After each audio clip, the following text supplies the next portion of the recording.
All right, guys, let's create your first story in about 90 seconds. You ready? Let's go. First thing you're going to need is to actually have a story already written. So make sure and have that in a Google Doc, Word doc, whatever it is that you like to work from. You're going to select your pen name. So if you're writing under multiple, choose whichever one goes with the story you're working on now. You're going to give it a title. You're going to grab your log line and your synopsis from your Word doc. Get those pasted in. This is definitely a fiction story for me. Drop in a cover image. Oh, here's my cover image. Boom, it's uploaded.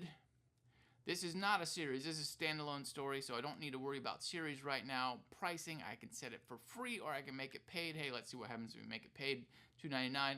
I'm gonna select the right genres and right tags to go along with this story. And lastly, we're gonna ask you to fill out a couple of disclosures. Is there mature content in it? Nope, not this one. Did I use AI to help with the writing or with the artwork? No, I did not.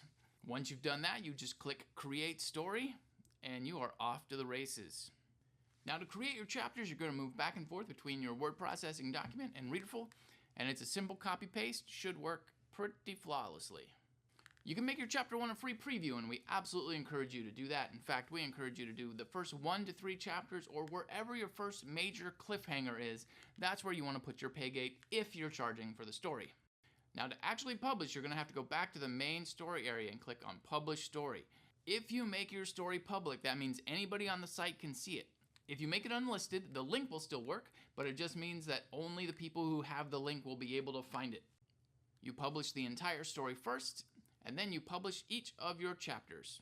You can even set a release date for them so you can publish them over time. And then once you go back to Readerful to the main page, you'll see there's your story.